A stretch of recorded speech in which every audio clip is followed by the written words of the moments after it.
Layers is one of the most important parts of Photoshop. On your right hand side, you can see there is a panel here called layers. Right below that, you can see there is an option called background. It's kind of locked. It has an eye option. This is the background layer. Every time you create a new document, this is created by default.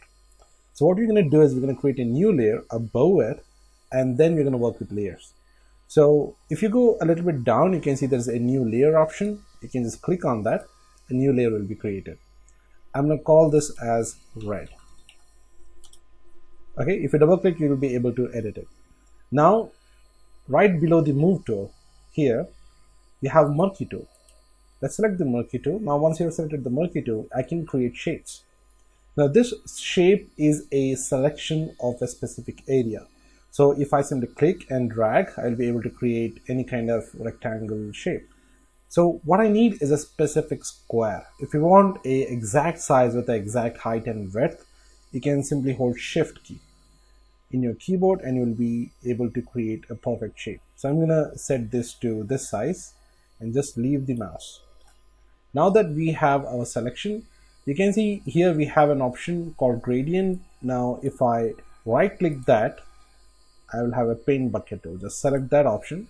Once you set the paint bucket tool, we can choose red color from our color palette.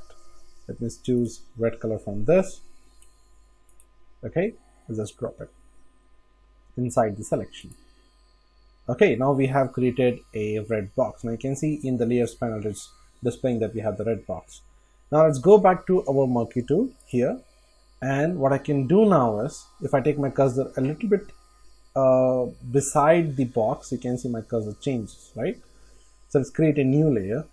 I'm going to call this as green, and if I take my cursor here, I'll be able to move the selection. So I'm going to keep it over here, and then I'm going to fill this with the green color.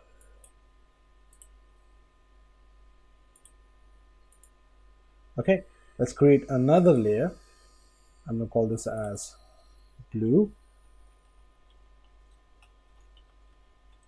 Okay, now again I'll have to go back to the murky selection tool and then just move this a little bit down and change the color to blue color.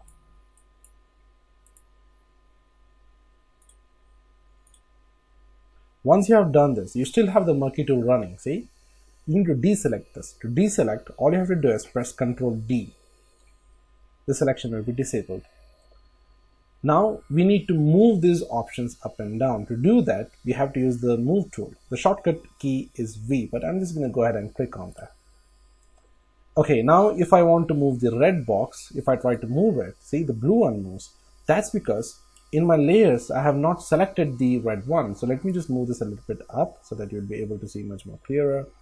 Okay, see, the highlighted layer here is blue. So if I try to move the red one, I will not be able to move it.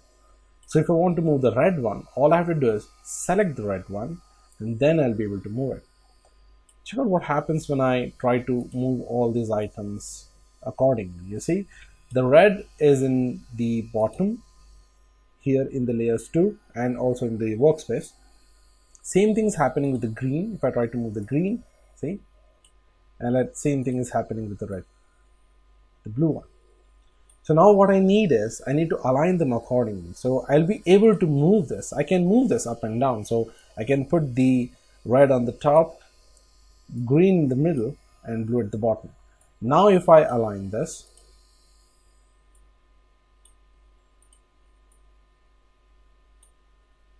I can still be able to move these items up and down.